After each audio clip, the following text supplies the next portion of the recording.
Hi, everyone. Welcome to my show, Love Samantha Daniels Style. Sorry that I'm only there by phone. There seems to be something wrong with my computer, and it won't boot up.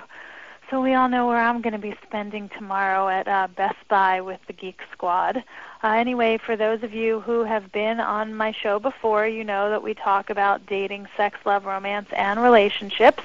And for those of you who are new, I am a professional matchmaker, and I'm spending the next 25 minutes answering relationship questions. So if you have anything that you want to ask me or talk about, or as we talk about different topics, if you want to participate, you can raise your hand, and Sunny will call on you, and I'll hear your questions and be happy to answer or comment however I can. So the first topic we're going to look at today is how to know when a relationship is over. I think that a lot of times people meet someone and they get into a relationship and they're trying to figure out whether or not the relationship is right for them, but they're sort of stuck in the circumstance where they think that maybe a bad relationship is better than no relationship at all. Because people are lonely and they want to be with someone interesting, they want to be with someone fun, and they want to be with someone, period.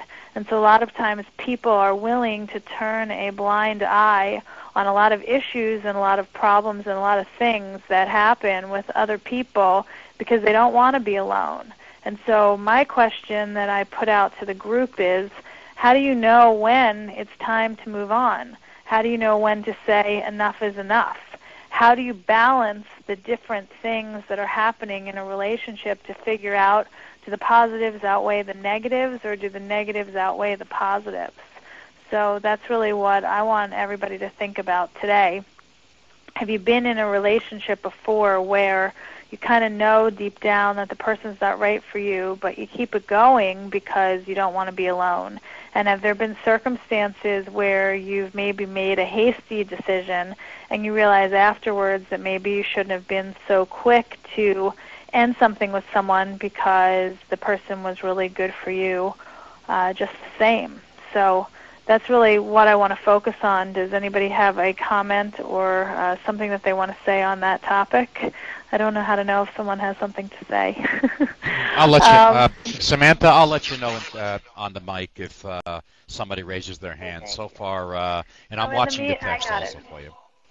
In the meantime, I'll just tell a little story. So let's say you're in a circumstance where you are dating someone and let's say you have good sex with them and all the other stuff is not as good as the good sex. So how long should you stay in that relationship? You know, for some men, they might say, well, hell, I'd stay in that relationship forever. I mean, good sex is good sex. You know, but for women, a lot of women, and also for some men, you know, sex alone is not enough for a relationship. So you meet someone initially and you have chemistry with them.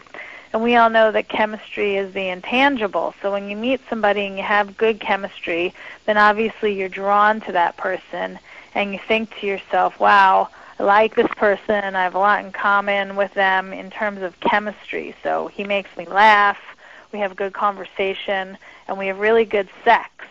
So initially that chemistry and that good sex, it really holds you and keeps your interest in a relationship.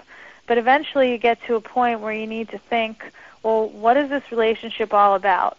Is it a full-bodied relationship, or is it something that's just one-sided and just has one dimension, that of the chemistry and that of the sex? Because at the end of the day, as much as we want to believe that the sex can be great forever, the sex that you're having 3-4 times a day in the beginning of your relationship is not going to be like that through your whole relationship. And hopefully you're going to meet somebody who you like having sex with, so every time you do in fact have sex, it's good. But it's not going to be the same as it is in the beginning.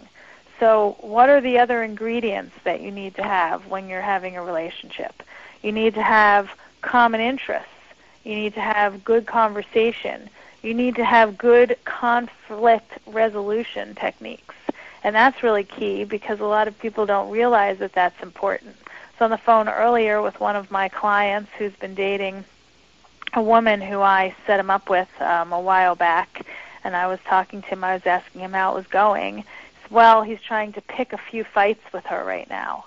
And I said to him, why would you want to pick fights? If you're getting along, don't you want to continue to get along?